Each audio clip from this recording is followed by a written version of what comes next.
मुझे मेरे करीबी दोस्तों ने, उनके घर वालों ने, मेरे रिश्तेदारों ने भी ये कहा है कि बहुत नफरत होती है तुमसे, तुम्हें वहां स्क्रीन पे इस तरह देखकर जी करता है कि चप्पल मार दे तुमको। मेरे साथ इस वक्त चिन्मय मंडलेकर जी जुड़ रहे हैं, जिनको आपने पर्दे पर फारूक मलिक बिट्टा का किरदार निभाते हुए देखा। बिट्टा कराटे, यासीन मलिक, अलगाववादी, वो चेहरे जिन्होंने आतंक की वो दहशत 89 और 90 के दौर में कश्मीर में फैलाई, उस किरदार को उन्होंने पर्दे पर जिया है। चिन्मय जी, सबसे पहले तो बहुत बहुत स्वागत है आपका टाइम्स नाउ नवभारत पर। और मैं इस वक्त देख रही हूँ कि आपके फ्रेम में मुझे नीला आकाश दिखाई दे रहा है, आकाश की बुलंदियाँ दिखाई दे रही हैं, और कुछ इसी बुलंदियों पर आपका किरदार भी है। क्योंकि फिल्म देखकर जब थिएटर से बाहर निकलते हैं तो वो 4 किरदार जो जहन में रह जाते हैं, उनमें से एक किरदार आपका है। Meenakshi ji, thank you so much for this praises. और ये सब मतलब हमने सोचा नहीं था कभी कि इस तरह का एक सैलाब आ जाएगा, लेकिन अब आ तो गया है और अब देखते हैं आगे आगे कहाँ तक जाकर रुकता है ये सब। ये किरदार निभाना और विवेक अग्निहोत्री जी की आपसे मुलाकात या कास्टिंग डायरेक्टर्स जो उस समय थे, कैसे ये रोल आप तक पहुंचा या आप इस रोल तक पहुंचे? जी, रोल मुझ तक पहुंचा है, मैं रोल तक नहीं पहुंचा। क्योंकि मैं हमेशा ये मानता हूं कि अभिनेता रोल नहीं चुनता, रोल अभिनेता को चुनता है हमेशा। वाह। तो ताशकंद फाइल्स के बाद विवेक जी कश्मीर फाइल्स की जब तैयारी कर रहे थे, so he was looking for Farooq Malik Bitta.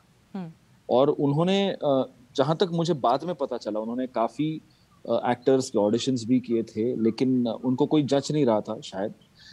और पल्लवी जोशी जी, जो इस फिल्म की में अभिनेत्री भी है, इस फिल्म की निर्माता भी है, उन्होंने मेरा नाम सजेस्ट किया। क्योंकि 2007 में मैंने और पल्लवी मैम ने एक टेलीविजन शो में, मतलब एक शो वो प्रोड्यूस करती थी, मैं उसमें काम करता था, वो शो मैं लिखता भी था।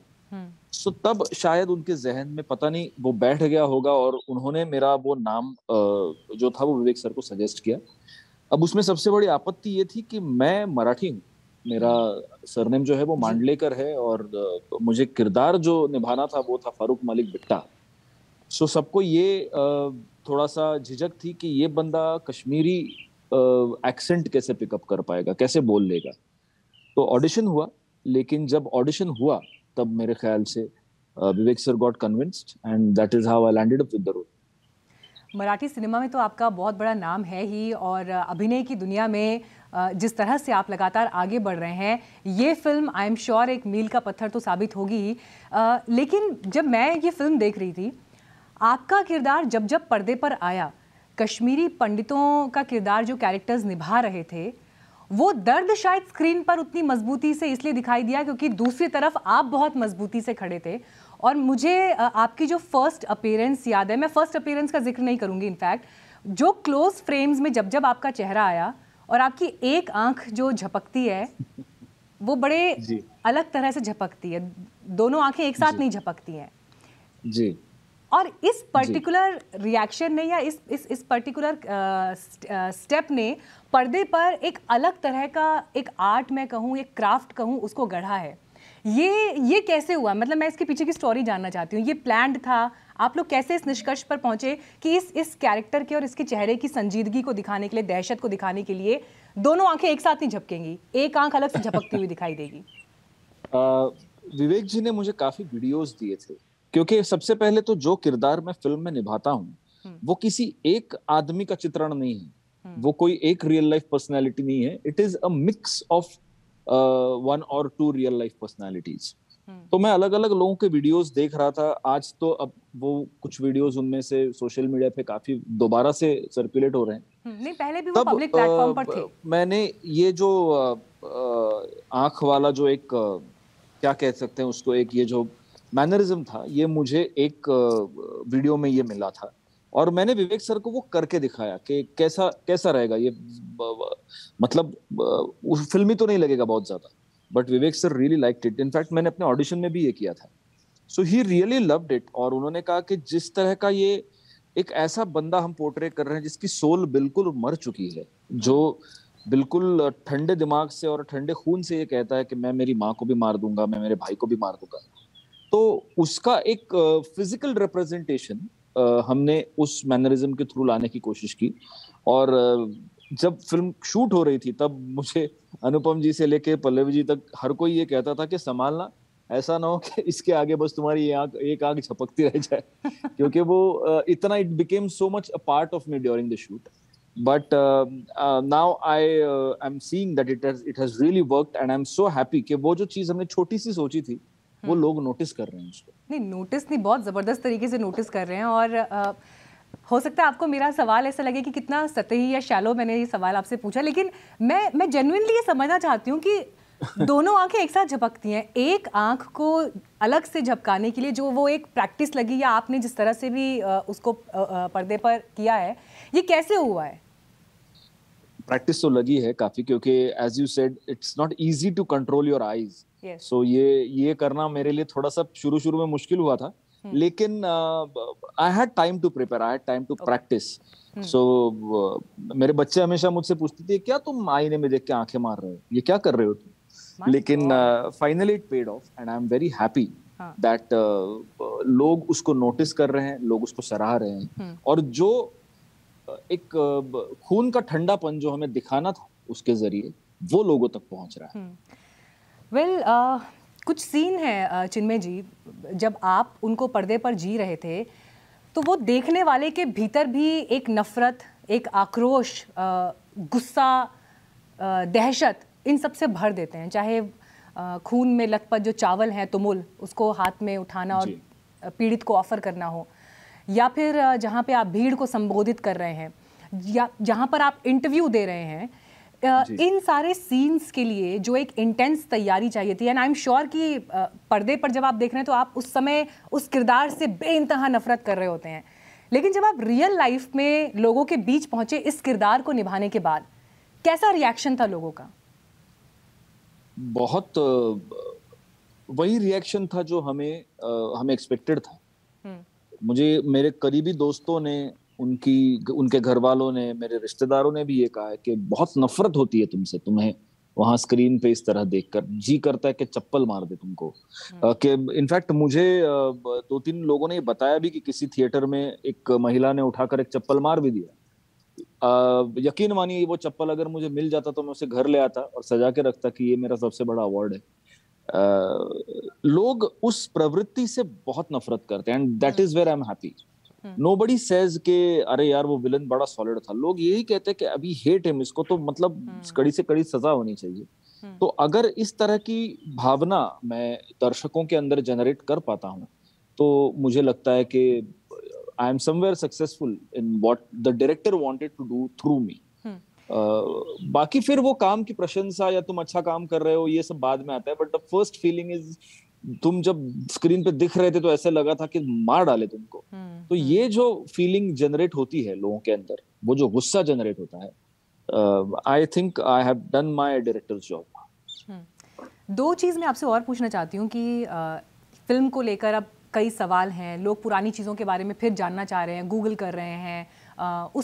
इनफैक्ट आपके किरदार ने भी अगर 2-3 लोगों से जो इंस्पिरेशन ली है तो लोगों ने उनके बारे में भी जाकर खोजा है, गूगल किया है। लेकिन क्या आपको पहले से बिट्टा कराटे के बारे में मालूम था, या आपको जब ये किरदार आपके पास आया और 2-3 लोगों के किरदारों को मिलाकर आपने जो है नया किरदार एक गढ़ा है, वो तैयारी कैसे हुई? मुझे बिट्टा कराटे के बारे में मुझे नहीं मालूम था, और मुझे अभी इसी बात का कभी कभी बहुत दुख और ताज्जुब भी होता है कि पिछले 30-32 साल से जो हमारे देश में घटा है, एक भारतीय होने के नाते आई वॉज कम्प्लीटली अनअवेयर। ये पता था कि कश्मीरी हिंदुओं को अपना देश, अपना गांव छोड़ना पड़ा था, और वो आज रिफ्यूजीज की तरह किसी और प्रांत में रहते हैं। इनफैक्ट मेरे कुछ जानने वाले कुछ दोस्त हैं जो खुद कश्मीरी पंडित हैं, बट उसकी ग्रेविटी इतनी ज्यादा है, इतना ज्यादा अत्याचार हुआ है, ये पता नहीं था। तो जिस तरह का रिएक्शन आज लोगों का फिल्म देखकर होता है, उस तरह का रिएक्शन मेरा पहली बार जब मैंने स्क्रिप्ट पढ़ा तब था। मैंने पूछा था विवेक सर से, सर क्या ये सच है जो भी है? तो उन्होंने सारे रिसर्च मटेरियल, सारे एविडेंसेस मेरे सामने रख दिए, और उन्होंने तब ये भी कहा था कि हम जो फिल्म के जरिए से दिखा रहे हैं वो 35% है, एक्चुअल एट्रोसिटीज इससे बहुत ज्यादा है। So yes, the intensity of all that hit me when I मैं जब पहली बार इससे रूबरू हुआ था, तो that really hit me very hard. आपके लिए सबसे कठिन सीन कौन सा था? मेरे लिए सबसे कठिन सीन जो क्लाइमैक्स है फिल्म का, that was difficult for all of us. क्योंकि एक तो वो जो लोकेशन आप देखते हैं उसमें, जो सॉ मिल जहाँ पे हमने वो शूट किया है, वो देहरादून में है। और वो एक खुली लोकेशन है, मतलब ओपन एरिया है। वो काफी काफी भीड़ थी, क्योंकि लोगों को पता चल गया था कि शूटिंग हो रही है, अनुपम जी आ रहे हैं, तो उन्हें देखने के लिए काफी भीड़ थी। और उस भीड़ में हालांकि प्रोडक्शन के लोग, देहरादून प्रशासन के लोग उन्हें कंट्रोल करने की कोशिश कर रहे थे, लेकिन जिस तरह का सीन हमने किया, जहां पर मैं शारदा को स्ट्रिप करता हूं और फिर उस आरी पर हम उसको काट देते हैं, और फिर मैं 22-25 लोगों को एक साथ मार देता हूँ, हमने पूरे एक दिन में वो शूट किया था। एंड जब वो दिन खत्म हुआ, तब आई वॉज, मतलब मैं अंदर से नम हो चुका था पूरी तरह से, कि मैं आज हमने ये क्या दिखाया, हमने क्या शूट किया, अब ये पर्दे पर कैसे दिखेगा। क्या किसी तरह का मैं डर नहीं कहूंगी, लेकिन चिंता या किसी तरह की कोई नर्वसनेस थी कि जब ये किरदार पर्दे पर जाएगा किस तरह का रिएक्शन आएगा, या मेरे ही परिवार को कैसा लगेगा? कई बार जब हम नेगेटिव शेड्स प्ले करते हैं और वो भी इस तरह का किरदार, उसे लेकर क्या कोई सवाल, कोई चिंता जहन में थी? ऑनेस्टली नहीं थी, बिल्कुल नहीं थी। और इसका सबसे बड़ा कारण है हमारे निर्देशक विवेक अग्निहोत्री जी। क्योंकि मैं ये बिल्कुल जानता था कि इन टोटलिटी फिल्म जो दिखाना चाह रही है, या फिल्म जो बात कहना चाह रही है, वो बात इतनी पॉजिटिव है कि मैं उसका एक नेगेटिव पक्ष दिखा रहा हूं अपने किरदार के जरिए, जो दिखाना बहुत जरूरी है। क्योंकि जैसे आपने कहा कि अगर एक तरफ ये एट्रोसिटीज करने वाला बंदा ना हो, तो वो जो दर्द है वो पहुंचेगा नहीं लोगों तक। सो वेरी ऑनेस्टली मुझे उस तरह का कोई टेंशन नहीं था। यस, रिएक्शंस बहुत वेरिड है लोगों के, but I can all take it in stride, so that is not my worry at all. कोई ऐसा इंसान जिसे आप चाहते हैं कि वो ये फिल्म जरूर देखे? मैं चाहता हूं मेरे बच्चे ये फिल्म जरूर देखें, लेकिन वो आज उस उम्र में नहीं है। 11 और 8 साल के हैं दोनों। और मैं ये चाहता हूं कि भारत का हर आने वाला बच्चा ये फिल्म जरूर देखे।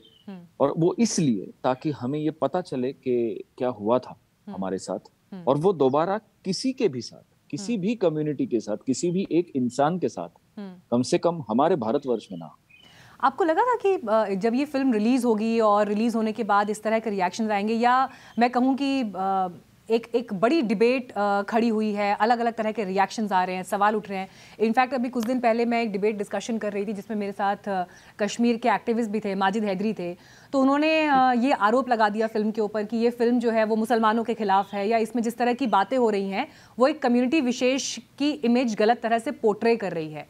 आप जब इस तरह की बात सुनते हैं, आप लोग उन लोगों को क्या जवाब देना चाहते हैं? और फिल्म को शूट करते हुए आपका अनुभव, कहीं पर भी किसी भी परिस्थिति में सवाल के तौर में ये जहन में आया कि ये इंप्रेशन तो नहीं जाएगा? आई एम श्योर कि एक एक्टर का उसके डायरेक्टर पर बहुत भरोसा होता है जब आप फिल्म निभा रहे हैं, उस किरदार को निभा रहे हैं, लेकिन अपनी पर्सनल, अगर मैं कहूँ, कॉन्शियसनेस क्या कह रही थी उस समय? मीनाक्षी जी, देखिए, ये फिल्म जब शुरू होती है ना, तो इस फिल्म की शुरुआत में एक कैप्शन आता है। वो कैप्शन ये कहता है कि this film is dedicated to all the communities who have ever been persecuted across the globe. जिन जिन पर अत्याचार हुए हैं, उन सबको ये फिल्म समर्पित है। मुझे नहीं लगता इस फिल्म में एक भी ऐसा सीन, या एक भी ऐसा वाक्य है, या एक भी ऐसा दृश्य है जो कि किसी कम्युनिटी की तरफ उंगली पॉइंट करता है, जो आप कहें कि ये एंटी मुस्लिम है, या you know anything of that sort. I don't think there is a single scene in that. हम जब शूटिंग कर रहे थे तभी मुझे कभी ऐसा लगा नहीं, क्योंकि एक कम्युनिटी की पीड़ा को दिखाना, इसका मतलब ये नहीं है कि हम दूसरी कम्युनिटी को डिमोनाइज कर रहे हैं। जो है, जैसा है, जो हुआ है, या तो आप ये कहें कि ऐसा कभी हुआ ही नहीं था, तो ये तो सही नहीं है, ये हुआ है, ये जरूर हुआ है। अगर हम उसको रिकॉग्नाइज करें और हम इस भावना से अगर उसको रिकॉग्नाइज करें कि ये आगे किसी के भी साथ नहीं होना चाहिए, तो how does the film become anti Muslim? I don't think so, I absolutely don't think so. There is not even a single sentence towards not in fact any religion, even any party. मतलब we are collectively responsible for what has happened. We collectively forgot the plight of Kashmiri Pandits for 32 years, and now it is time for collective maybe recognition, maybe a little bit of redemption.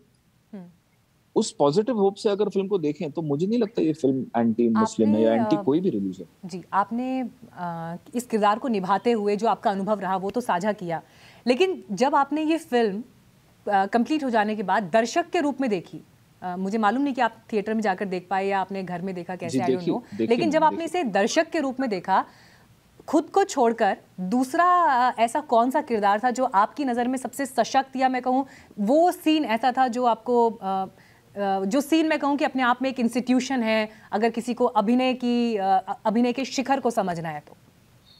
मैं तो मतलब I was working with institutions, you know, Anupam ji, Mithun da, but one scene if you ask me to point out, scene मैं आपसे पूछना चाहती हूँ, was अनुपम जी का जो डेथ सीन है, जहां पर Anupam ji is on the death bed और वो दर्शन से बात कर रहे हैं कि you know I want to go to Kashmir. I think वो सीन मैं 3 बार फिल्म देख चुका हूँ, मैं तीनों बार रो पड़ा हूँ वो सीन देखते समय।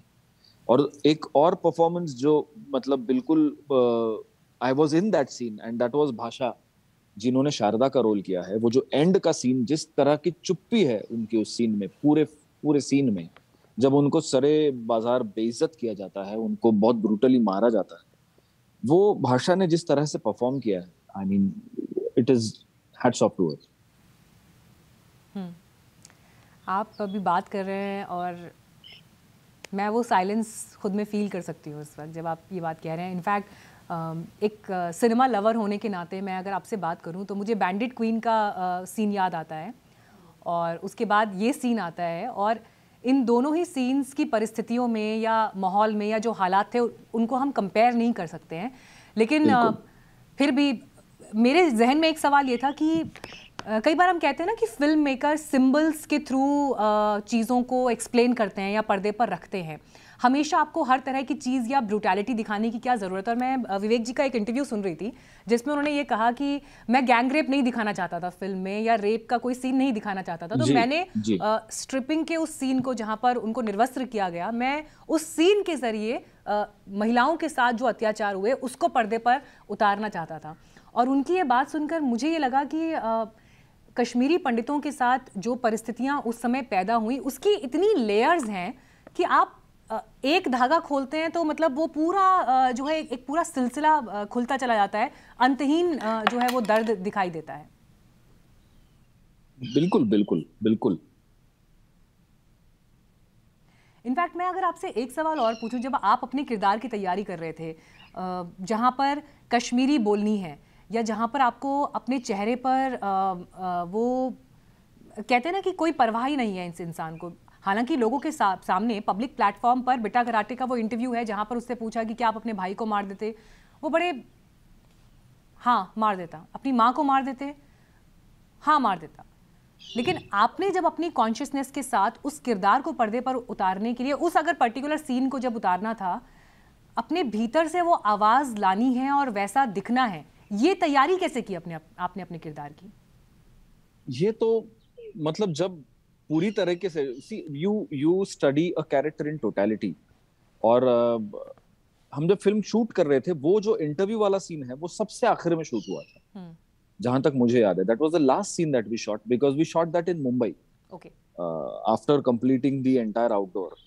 और तब तक मुझे पता चल चुका था एक्चुअल सारे सीन्स करने के बाद, फिर वो चाहे चावल वाला सीन हो या वो क्लाइमैक्स का सीन हो, कि ये बंदा जो कर रहा है उससे, कहते हैं ना कि अंदर की आत्मा मर चुकी है इसकी, there is nothing inside, is just dead inside. तो वो एक तरह से करना मेरे लिए तब जाकर थोड़ा सा आसान हो गया, वरना पहले मैं सच में समझ नहीं पा रहा था, क्योंकि पहली बार जब मैंने वो इंटरव्यू देखा था, सीन कौन सा था जो I was shocked beyond words कि अरे यार ये इतनी आसानी से कह रहा है ये। आपका सबसे पहला सीन कौन सा था जो शूट हुआ? सबसे पहला सीन जो मेरा फिल्म का जो सबसे पहला सीन है जहाँ पे मैं स्पीच दे रहा हूँ, वो सबसे पहले शूट हुआ था। We almost went linearly, almost, but the interview scene was shot in the end because of logistical reasons. So yes, that is how the journey went. I'm sure कि आप इससे पहले कश्मीर गए होंगे। अब इस फिल्म के बाद जब कश्मीर जाना होगा, I don't know अगर आप फिल्म के बाद गए भी हों, मैं कह नहीं सकती, लेकिन चीज़ों में फ़र्क होगा, नज़रिए में फ़र्क होगा, एहसासात में फ़र्क होगा। होना तो चाहिए, आई होप होना चाहिए, आई होप। मतलब मैं सिर्फ हमने जब शूट किया कश्मीर फाइल्स के लिए, तब मैं एक ही बार श्रीनगर गया हूँ अपनी जिंदगी में, और मुझे ये लगा कि even people there, they want a better life now, they want normalcy in their lives.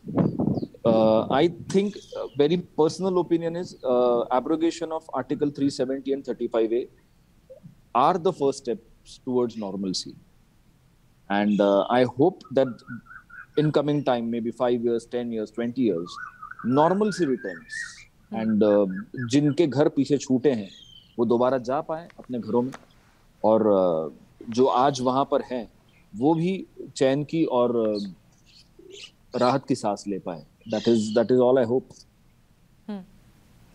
उम्मीद की आप बात कर रहे हैं, और देखिए एक फ़िल्म का मकसद भी ये होता है कि वो एक ऐसा डिस्कोर्स छेड़े, स्पेशली अगर किसी पॉलिटिकल, सोशल या इस तरह के इशू पर फिल्म बनी है तो। लेकिन मैं अगर आपसे आपके पर्सनल एम्बिशंस की बात करूं, आप अभिनय के क्षेत्र में हैं, आपकी भी इंस्पिरेशंस होंगे, और हम जब स्पेसिफिकली अगर मैं हिंदी सिनेमा की बात करूं तो विलेंस ने जिस तरह से हिंदी सिनेमा को आयाम दिए हैं, प्राण साहब, जीवन साहब, अनुपम खेर, इनफैक्ट अमरीश पुरी, और ये पूरा सिलसिला है।